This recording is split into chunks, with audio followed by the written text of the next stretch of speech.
May isang ahas na pumasok sa isang carpentry shop. Habang gumagapang siya paloob, sumabit ang kanyang tagiliran sa isang lagari. Ang ahas ay nasugatan at nagalit.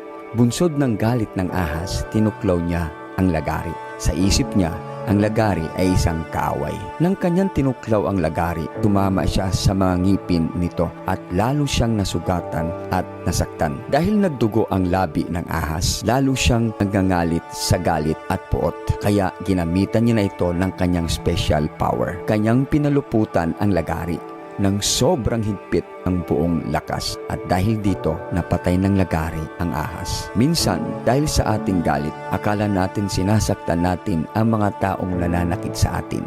Ang di natin alam, mas lalo nating sinasaktan ang ating sarili. Sa buhay, minsan mas maigi na huwag pansinin ang mga sitwasyon, mga taong kagalit, mga insulto at ang mga masasakit na salita. Dahil kung papansinin mo ito, baka babalik lang din sa iyo. Dahil sa galit at puot, di mo na namamalayan, sarili mo na pala ang iyong sinisira, sinasaktan at pinapahirapan.